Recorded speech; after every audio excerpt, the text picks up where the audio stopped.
शहजादे हैं, गांधी परिवार के आखिरी चश्मो चिराग हैं और नेहरू से लेकर के राहुल बाबा तक जो शहजादे साहब हैं उनको मुसलमानों से बड़ी मोहब्बत है। लेकिन बगल में अयोध्या है, बगल में अयोध्या है, पर राम मंदिर कभी नहीं जाते माथा टेकने के लिए। तो राहुल बाबा को एक अजीब सी मोहब्बत मुसलमानों से है, लेकिन मुसलमानों की उन्नति से नहीं है। खूबसूरती से एक बात बताना चाहती हूँ कि झुग्गी में बैठा अब्दुल, मदरसे में बैठा मुल्ला और मंदिर के कोने में खड़ा स्टालिन जैसा हिंदू और हमारे इर्द गिर्द चलने वाला अवैसी और राहुल बाबा का चमचा, सब इसी अपेक्षा और स्ट्रैटेजी में है कि मोदी हटे और फिर से हिंदू कटे। अदर बैकवर्ड कास्ट से आते थे, मुसलमान कभी अदर बैकवर्ड कास्ट से आता ही नहीं है। ये तो राहुल बाबा हमारी बेइज्जती कर रहे हैं, मुसलमानों की बेइज्जती कर रहे हैं। मैं तो डेफेमेशन नोटिस भेजूंगी उनको और अरबों रुपए का डेफेमेशन नोटिस भेजूंगी। नमस्कार, एनएमएफ न्यूज देख रहे हैं आप। मैं हूं आपके साथ अभिषेक पुंडित। देश की राजनीति में पिछले 4 दिनों से 2 मुद्दे चले हुए हैं। एक तरफ बीजेपी है, एक तरफ कांग्रेस है। बीजेपी का कहना है कि संपत्ति बांटकर कांग्रेस मुसलमानों को दे देना चाहती है, जिनके ज्यादा बच्चे हैं उन्हें दे देना चाहती है। और दूसरी तरफ राहुल गांधी इस बात को काउंटर कर रहे हैं कि वो देश का आर्थिक सर्वे करवाकर, एक्सरे करवाकर और जातीय जनगणना करवाकर सारा कुछ जो है सब कुछ समान करने की बात कर रहे हैं। इन्हीं 2 मुद्दों को लेकर आजकल राजनीति चल रही है। दूसरे चरण का मतदान होने से पहले देश की राजनीति के मुद्दे बदल चुके हैं। तो आज हमारे साथ बहुत खास मेहमान मौजूद हैं, सुप्रीम कोर्ट के अधिवक्ता नाजिया इलाही खान जी, जिनसे हम पूछेंगे कि इस्लाम के नजरिए से क्या सच्चाई है, क्या आरक्षण वाकई में दिया जा सकता है, और कानूनी पहलुओं से भी समझेंगे, साथ ही समझेंगे राहुल गांधी आखिर शख्सियत क्या है। नाजिया जी, बहुत बहुत धन्यवाद है आपका एनएमएफ की स्टूडियो में। भारत माता की जय, जय हिंद। सबसे पहले मुझे बता दीजिए, आप राहुल गांधी के बारे में क्या सोचती हैं? शहजादे हैं, गांधी परिवार के आखिरी चश्मो चिराग हैं और नेहरू से लेकर के राहुल बाबा तक जो शहजादे साहब हैं उनको मुसलमानों से बड़ी मोहब्बत है। होनी भी चाहिए, क्योंकि ना दादी अम्मी ने किसी हिंदू से शादी की, ना पिताजी ने किसी हिंदू से शादी किया, ना बहन ने किसी हिंदू से शादी किया। तो हिंदू और सनातनियों के लिए राहुल बाबा के भीतर दिल में मोहब्बत आए तो कैसे आए। अब देखिए ना, 1959 में नेहरू साहब गए थे बाबर के कब्रिस्तान में फूल चढ़ाने के लिए, इंदिरा गांधी जी गई थी 1960 में, राजीव गांधी जी गए थे 1976 में, राहुल बाबा गए थे 2005 में। तो बाबर के कब्रिस्तान जाने के लिए बहुत समय रहता है अफगान तक, लेकिन बगल में अयोध्या है, बगल में अयोध्या है, पर राम मंदिर कभी नहीं जाते माथा टेकने के लिए। वाराणसी तो गए थे वो?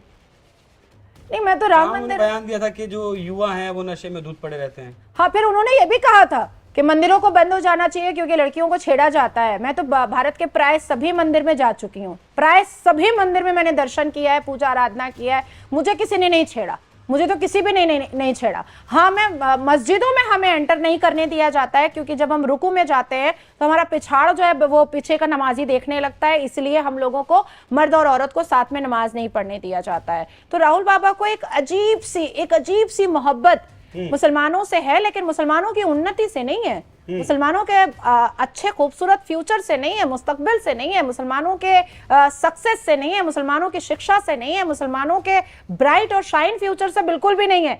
वो मुसलमानों को वोट बैंक इसलिए बना करके रखना चाहते हैं, थोड़ा बहुत लॉलीपॉप दे करके, ताकि उनका जो ये डिवाइड एंड रूल का पॉलिसी जो नेहरू साहब के जमाने से चलता आ रहा है वो चलता रहे। मैंने कल भी सुना राहुल बाबा और प्रियंका वाड्रा को, मैंने सुना कि काफी कह रही थी कि अरे मेरी दादी ने तो मंगलसूत्र बेचा है, हम मंगलसूत्र कैसे किसी का छीन सकते हैं। नहीं, उन्होंने कहा कि इंदिरा गांधी ने देश के लिए अपना मंगलसूत्र दिया, हाँ, और सोनिया गांधी ने अपना मंगलसूत्र देश के लिए कुर्बान कर दिया। वहीं इस बात की दूसरी तस्वीर भी सामने आई, जो राजीव गांधी के हत्यारे थे, जब वो एमके स्टालिन उन्हें सम्मान देते हैं, चादर उन्हें जो है ओढ़ाते हैं, और उसी स्टालिन की पार्टी से तमिलनाडु में कांग्रेस पार्टी का गठबंधन भी है। देखिए, सबसे पहले मैं प्रियंका वाड्रा पर जवाब देना चाहूंगी कि प्रियंका वाड्रा जो है वो अभी तक सोच रही हैं कि वो इंदिरा गांधी का नाम भंजा करके इंदिरा गांधी के नाम पर अभी भी वोट मांग लेंगी, पर वो मुमकिन नहीं है। अब क्योंकि इंदिरा गांधी का नारा था कि जात पे ना पात पे मोहर लगेगी हाथ पे, राहुल गांधी का क्या नारा है कि जात पे और पात पे फिर भी मोहर लगेगी हाथ पे। ये तो चल नहीं सकता ना। पार्टी, कांग्रेस की पार्टी अब जो है नेशनल पार्टी से कहीं ना कहीं गली और नुक्कड़ की और मोहल्ले की पार्टी हो मान चुकी लिया है। जाए इंदिरा और नेहरू जी का जो नारा था उसके खिलाफ खड़े हो गए राहुल हाँ हाँ बिल्कुल। क्यों इंदिरा गांधी जी ने नहीं कहा था कि जितने भी भारत में घुसपैठियां, एक बार जितने भी घुसपैठियां भारत में आए हैं उनको एक दिन जाना पड़ेगा। यहां तक कि मैं नाम ले रही हूं, बीबीसी वर्ल्ड न्यूज पे भी कहा था इंदिरा गांधी साहिबा ने, मैं उनकी बहुत इज्जत करती हूं, मान मर्तबा है इंदिरा गांधी साहिबा का। उन्होंने कहा था जितने भी घुसपैठियां भारत में आए हैं आजादी के वक्त से लेकर के बांग्लादेश का जो लड़ाई हुआ था, कॉन्फ्लिक्ट हुआ था, उस सारी चीजों को लेकर के जितने भी घुसपैठियां यहां पर आए हैं भारत में, एक ना एक दिन उनको जाना पड़ेगा। और जब सीए इम्प्लीमेंटेशन होता है तो राहुल बाबा जो है वो अपने ही परिवार के खिलाफ चले जाते हैं। मुझे तो समझ में नहीं आती है बात। ये एक्सरे करवाने की बात कर रहे हैं राहुल गांधी, किस तरीके का एक्सरे करवाएंगे, क्या करेंगे एक्सरे के बाद?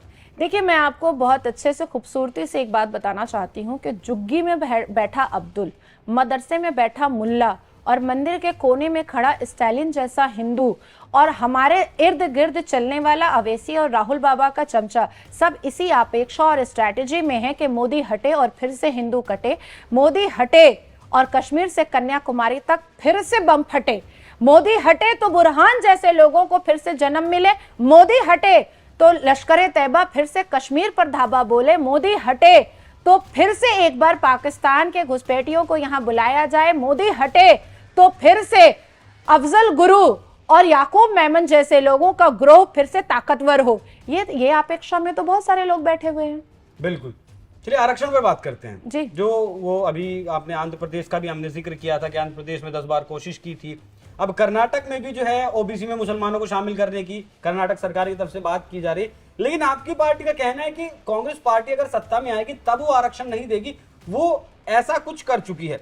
उदाहरण दिया जाता है जामिया मिलिया इस्लामिया का, एएमयू में वहां मुस्लिमों को आरक्षण देकर वहां ज्यादातर मुस्लिमों को भर्ती कर दिया गया और कर्नाटक का जहां ओबीसी में शामिल कर दिया गया। देखिए इस्लाम के हिसाब से, क्योंकि मैं एक मुसलमान घर से आती हूँ, but I consider myself as a daughter of Bharat. मेरे घर में मेरा इस्लाम है और मैं इस्लाम बहुत खूबसूरती से मानती हूँ और जितना मैं जानती हूँ मुझे लगता है कि बहुत सारे मौलवी मुल्ला भी अल कुरान को उतनी बारीकी से नहीं पढ़े और इतना नॉलेज उनको भी नहीं होगा। मुझे जहाँ तक पता है कि इस्लाम में हम डोम नहीं होते हैं, इस्लाम में हम अदर बैकवर्ड कास्ट नहीं होते हैं, इस्लाम में हमारा कोई निचली जाति नहीं होती है। तो सबसे पहली बात तो ये जो आरक्षण की बातें चल रही हैं या जात पात की बात चल रही है, ये हमारे ऊपर तो लागू ही नहीं होता है, क्योंकि हम तो निचली जाति में आते ही नहीं है, हम तो बड़े सुपीरियर है। मुसलमान तो बड़े सुपीरियर है, सब जनरल में ही आते हैं, सबके सब जनरल में आते हैं। क्या मुसलमान का कोई भी व्यक्ति डोम कहिए तो आपको काट काट के बोटी बोटी अलग कर देगा, चमड़ा हड्डी अलग कर देगा। मुस्लिमों को अगर आरक्षण दिया जाता है तो वो इस्लाम के खिलाफ है? हाँ, इस्लाम के खिलाफ है, 100% इस्लाम के खिलाफ है। मैं इस मुद्दे पर मैं डायरेक्ट राहुल बाबा से और असदुद्दीन अवैसी को बीच में बैठा लीजिएगा, हम लोग साथ में डिबेट करेंगे। लेकिन ये लोग तो पीछे पड़े हैं आरक्षण के लिए। अरे भाई कैसे दोगे? अदर बैकवर्ड कास्ट मुसलमानों में होता ही नहीं है।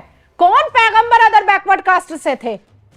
जरा बताया जाए ना, कौन खलीफा अदर बैकवर्ड कास्ट से थे?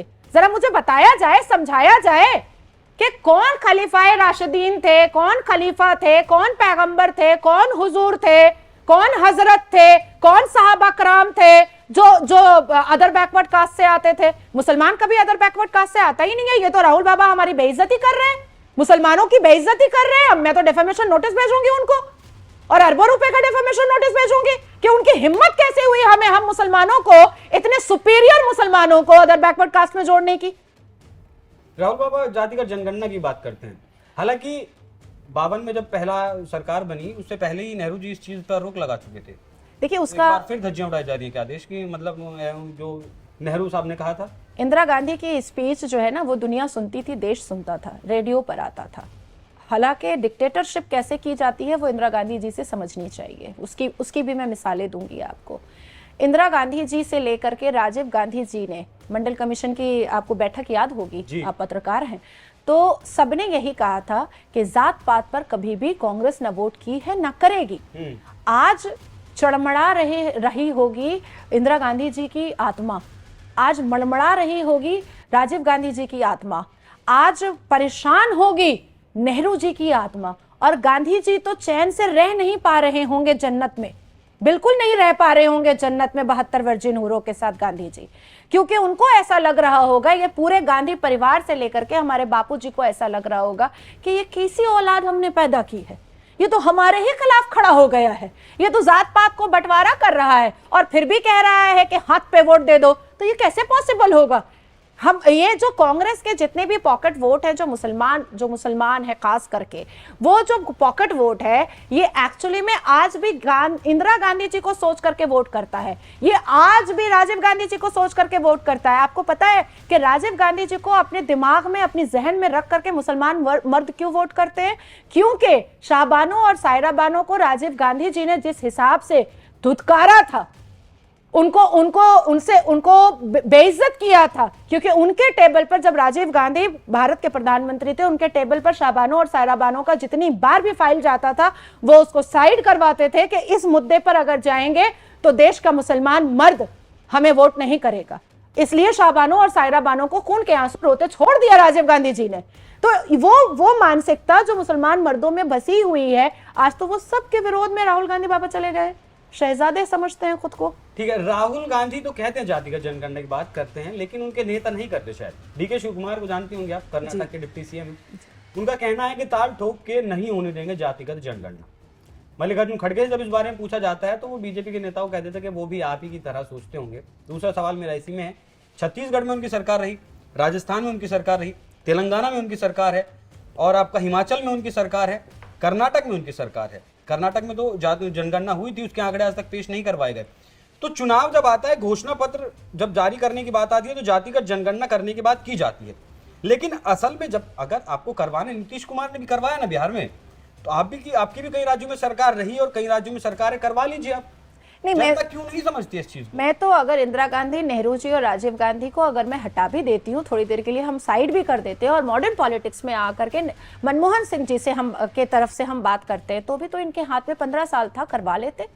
और मैं तो कहना चाहूंगी कि 72 फिरका का भी सर्वे करवाइए, मुसलमानों के 72 फिरका का भी सर्वे होना चाहिए। सिर्फ हिंदुओं का क्यों होगा सर्वे?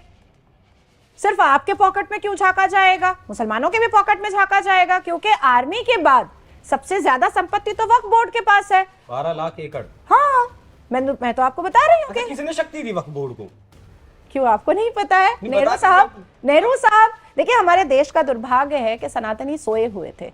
हमारे देश का दुर्भाग्य है कि सनातनियों को वेस्टर्न कल्चर अडेप्ट करने में इतना मजा आ रहा था कि उनको समझ नहीं आ रहा था कि उनके ही भारत की धरती, उनकी ही भारत माता उनके हाथ से फिसलती हुई फिसल जा रही है। बिल्कुल खत्म होना चाहिए। आप सोचिए ना कि वर्शिप एक्ट 1991 क्या कहता है कि अगर आपकी मंदिर को मैंने तोड़ा है तो आपकी ये ताकत नहीं है, आपकी ये ताकत नहीं है कि आप कोर्ट को जाकर के बताइएगा कि यहां पर मेरी मंदिर है। आपकी ये हिम्मत नहीं है कि आप सुप्रीम कोर्ट को जाकर के बोलिएगा कि यहां पर मेरी ये मंदिर है। एएसआई का सर्वे होगा पहले, और उस एएसआई के सर्वे को रोकने के लिए all India Muslim personal law board जितना भी हलाल सर्टिफिकेशन और वक्फ बोर्ड से पैसा लेकर के आता है, वो सारा कोर्ट में लगा देता है। अच्छा, हलाल सर्टिफिकेशन की आपने बात की, है क्या असल में हलाल सर्टिफिकेशन? हलाल सर्टिफिकेशन वाकई में इससे जो है विदेशी फंडिंग होती थी, विदेशी ताकतों को मजबूत किया जा रहा है, भारत विरोधी ताकतों को। हाँ, बिल्कुल। आप क्या समझ रहे हैं हलाल सर्टिफिकेशन? आप थोड़ा सा मतलब अगर हम इंटेलिजेंट होकर के सोचे, क्या बाथरूम जिसपे हम हगते हैं उसका हार्पिक हलाल सर्टिफिकेशन से कौन खरीदता है? झाड़ू जिससे घर में लगाया जाता है उसको हलाल सर्टिफिकेशन से कौन खरीदता है? डेटॉल जो जख्म पर लगाया जाता है उसको हलाल सर्टिफिकेशन से कौन खरीदता है? तो ये सारी चीजें हलाल सर्टिफिकेशन पे चल रही थी। दांत खाज खुजली की दवा हलाल सर्टिफिकेशन पे चल रही थी। चलिए, मटन हम समझ सकते हैं, चिकन हम समझ सकते हैं कि भाई रेड मीट हम समझ सकते हैं कि मुसलमानों को हलाल सर्टिफिकेशन, क्योंकि छोटे छोटे नुक्कड़ में भी वो जाते हैं तो पूछते हैं कि हलाल है कि हराम है, तो वो तो महिला मुसलमान बहू बेटियां भी तो हलाल और हराम होती हैं। तलाक दे दिया गुस्से में तो वो हराम हो जाती हैं, फिर उसका पॉलीगेमी कराया, फिर उसका हलाला कराया, तब वो हलाल होती हैं। तो ठीक है, इंसान के मांस से लेकर के आप जानवरों के मांस तक हलाल और हराम कर रहे थे तो समझ में आ रहा था, पर हगने की जगह को धोने के लिए आप हलाल हार्पिक चाहिए? ये कौन सा सिस्टम था? तो ये सिस्टम था इसलिए ताकि जो ये जो अलग अलग ऑर्गेनाइजेशन महाराष्ट्र से लेकर के, दिल्ली से लेकर के, बंगाल से लेकर के बने थे, वो फॉरेन से जो पैसे आ रहे थे, मुस्लिम कुछ मुल्कों से जो पैसे आ रहे थे, यहां पर जंगजू को रोटी बोटी देने की पूरी सहायता की जा रही थी। अच्छा, सैम पित्रोदा का बयान आया कल उसके बाद बीजेपी हमलावर है, कह रही है कि जो उसका जो करना चाहती थी कांग्रेस पार्टी, वो सैम पित्रोदा ने सामने रख दिया विरासत टैक्स के रूप में, और इसके साथ ही स्टेट टैक्स जो था हिंदुस्तान में उस पर भी एक छोटी सी टिप्पणी करिएगा। I'm sorry, will you please repeat your question? ये जो सैम पित्रोदा ने कहा विरासत टैक्स जो अमेरिका में चलता है 55% मरने के बाद, जी। उस पर आप लोगों का कहना है, बीजेपी का कहना है कि कांग्रेस पार्टी की सरकार जब आएगी वो जो करना चाहती है वो सैम पित्रोदा ने पहले ही, सैम अंकल ने जो है मुश्किलों में डाल दिया कांग्रेस पार्टी को। देखिए, कुछ दिन पहले राहुल गांधी कार्ल मार्क्स बन के घूम रहे थे बड़ी सी दाढ़ी लेकर के, आज उनका तेवर भी वैसे ही दिखाई दे रहा है। जब मंदिरों से टैक्स लेना नेहरू साहब ने ऐसे अमेंडमेंट्स लाए और उन्होंने स्टार्ट किया, तभी देश के युवाओं को और सनातनियों को समझ लेना चाहिए था कि कांग्रेस कुछ ऐसी और भी चीजें, जितने दिन रहेगा ऐसी चीजें लेकर के आएगा जो हिंदू धर्म के पॉकेट में हाथ डाल करके और हिंदू महिला के गले में हाथ डाल करके मंगलसूत्र और पैर की बिछियां छीनेगा। तो जो तुलना की गई है वो बिल्कुल सही की गई है, गलत नहीं की गई है। और जिस चक्कर में राहुल गांधी लगे हुए हैं और जो लॉलीपॉप वो दे रहे हैं, उसमें अब जो अभी के जनरेशन के युवा हैं या सनातनी हैं या जो इंटेलेक्चुअल लोग हैं वो नहीं आने वाले हैं। या क्या ये बयान कांग्रेस की इस चुनाव की सबसे बड़ी गलती साबित हो सकता है? बहुत बड़ी गलती, बहुत बड़ी गलती। चलिए एक बार वापस फिर प्रियंका गांधी पर लौट कर आते हैं। इंदिरा गांधी का मंगलसूत्र, सोनिया गांधी का मंगलसूत्र, लेकिन शायद प्रियंका गांधी बताना भूल गई, अफजल गुरु की फांसी में जब देरी हो रही थी तब उन शहीदों के विधवाओं ने अपने अवार्ड तक वापस कर दिए थे, अपना मेडल तक, सम्मान तक वापस कर दिए थे। मैं एक बहुत बड़ी बात कहना चाह रही हूँ कि जब भी मेरे पास कोई मुसलमान अक्यूज्ड का रेप का फाइल मेरे पास आती है तो मुझे अंदाज़ा होता है कि क्यों मुगलों के दौर में जौहर किया करती थी सनातनी बहुएं और बेटियां, और तब समझ में आता है कि जौहर की वजह क्या थी। मॉडर्न जजिया में जिस तरह से जिहाद का एक पार्ट बना करके गैर धर्म की महिलाओं के साथ जो अत्याचार और जो अश्लीलता का नंगा नाच हो रहा है और जिसमें बढ़ावा भारत में कांग्रेस पार्टी ने, बड़ी जिम्मेदारी से कह रही हूँ कि कांग्रेस पार्टी करती चली आ रही है, ये उनके लिए वो खबर खोदती चली आ रही है और वो खबर अब आधी से ज़्यादा खुदी हुई दिखाई दे चुकी है। मैं पूछना चाहती हूँ प्रियंका वाड्रा जी से कि एक तो आप अपने हस्बैंड को घर जमाई बना करके हमारे और आपके टैक्स के पैसे पर वीवीआईपी कोटे में आप उनको सिक्योरिटी और वीवीआईपी पूरा सिनेरियो सेट करके दी हुई हैं। आप ये घर जमाई ना जाने और कितने दिन तक हमारे छाती पर दाल मूंगेगा। दूसरी चीज कि प्रियंका वाड्रा का एक स्लोगन आया था, लड़की हूँ, लड़ सकती हूँ, कुछ भी कर सकती हूँ। तो संदेश खाली की बेटियां क्या लड़की नहीं थी, महिलाएं नहीं थी?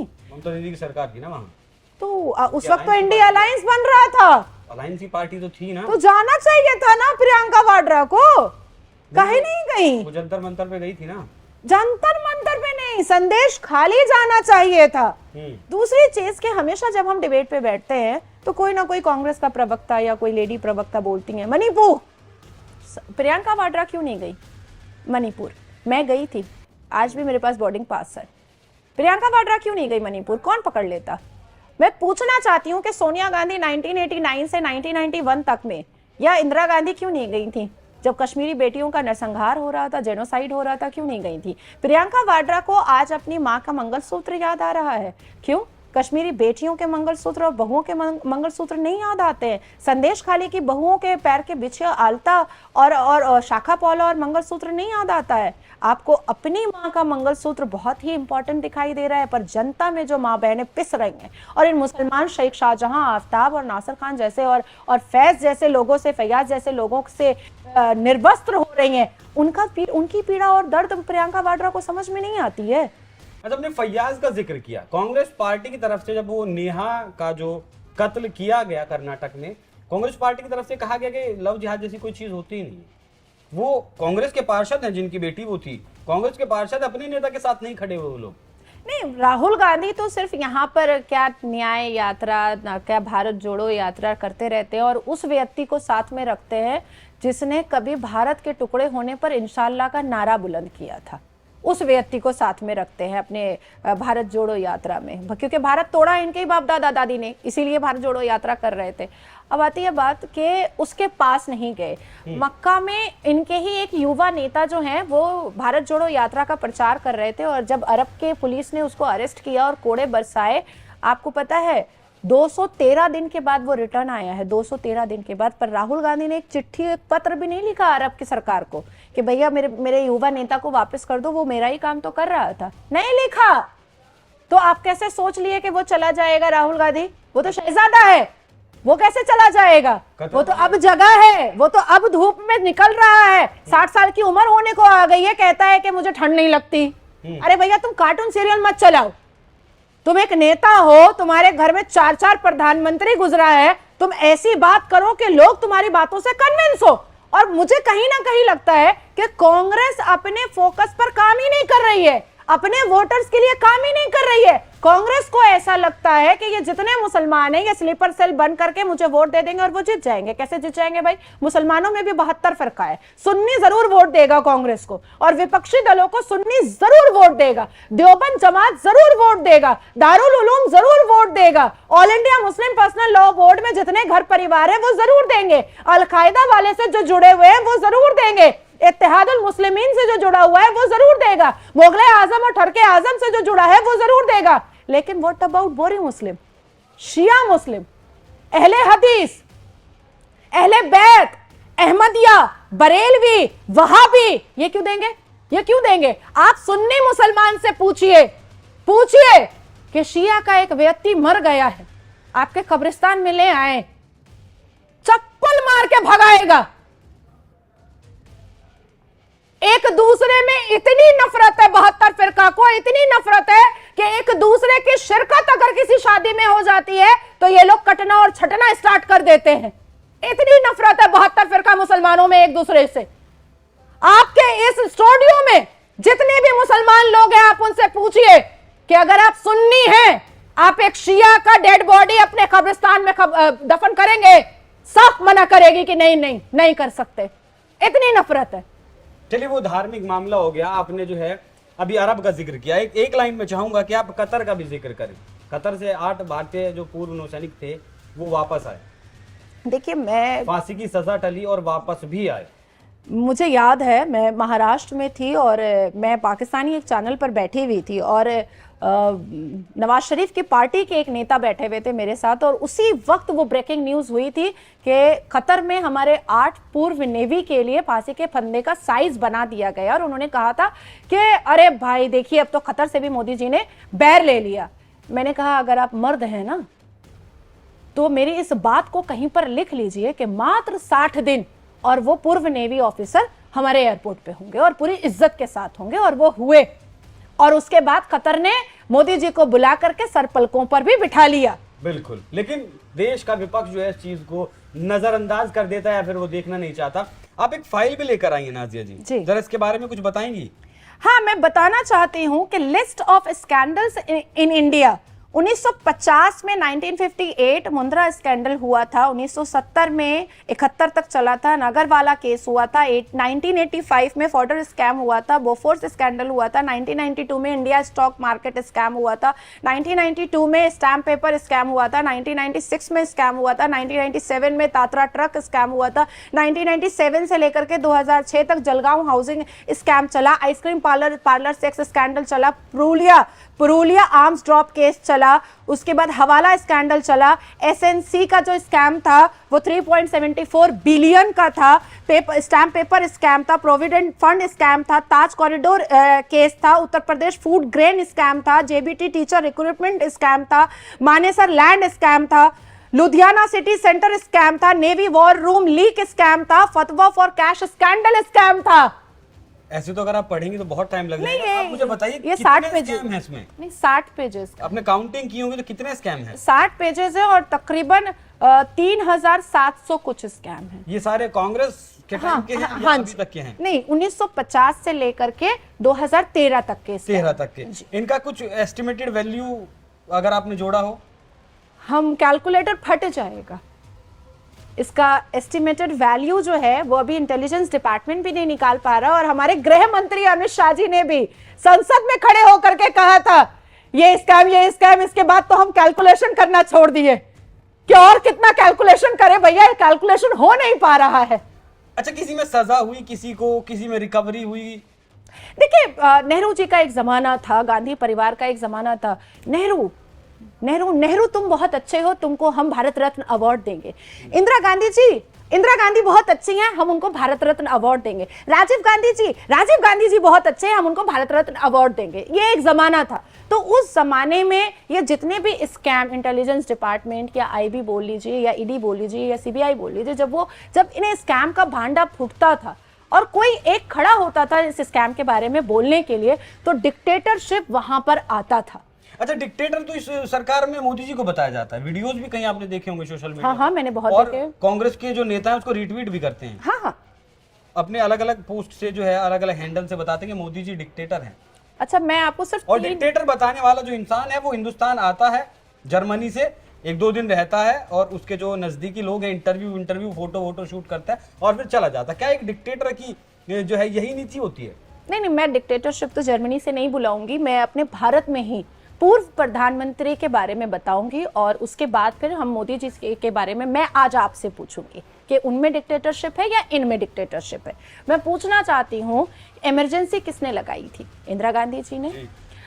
जितने भी प्रिंट और इलेक्ट्रॉनिक मीडिया है और न्यूज बुलेटिन है, यहाँ तक कि राज्यसभा का जो लाइव न्यूज बुलेटिन जाता था, जो एक ही चैनल जाता था लाइव न्यूज बुलेटिन, उसके बाद रेडियो तक को इंदिरा गांधी जी ने बंद करवाया था। उसके बाद साधु स्लॉटर किसने करवाया था?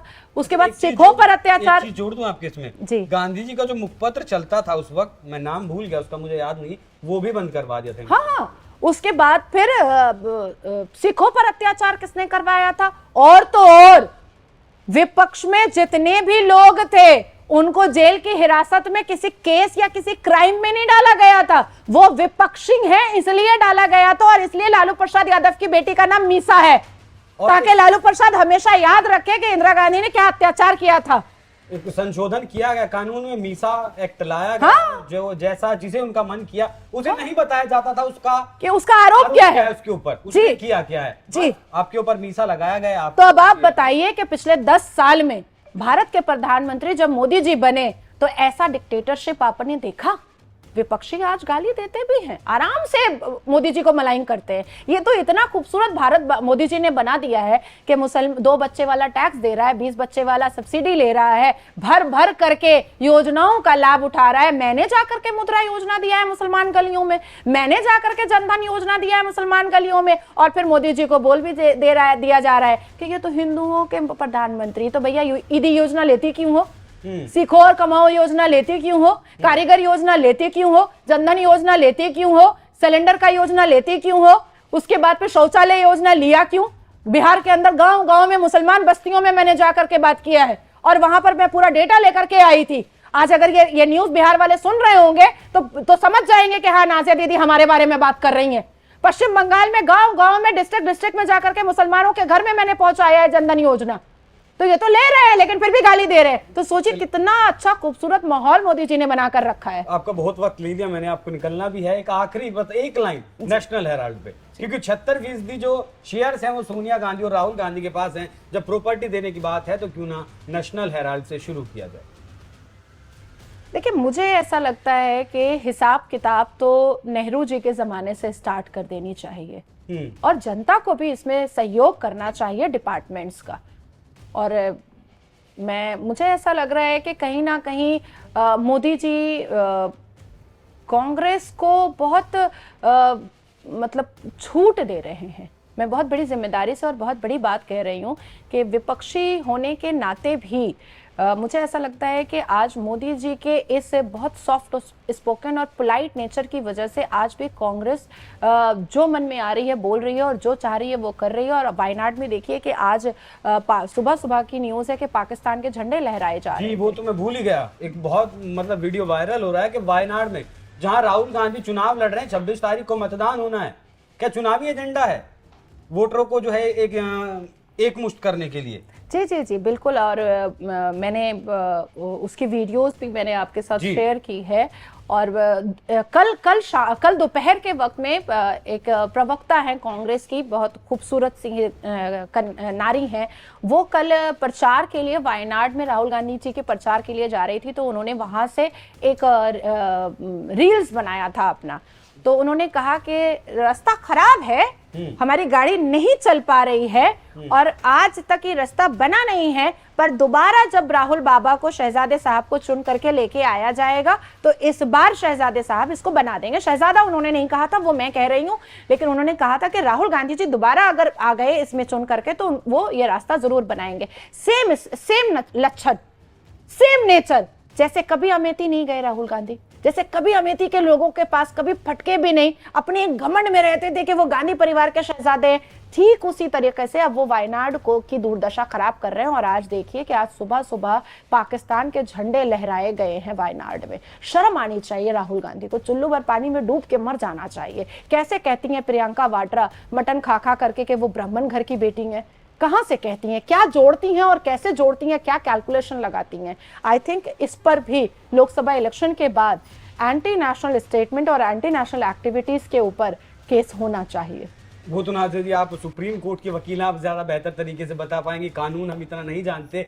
लेकिन आज जो बातचीत हमारी थी वो विशेष तौर पर राहुल गांधी के इर्द गिर्द थी, कांग्रेस पार्टी के इर्द गिर्द थी।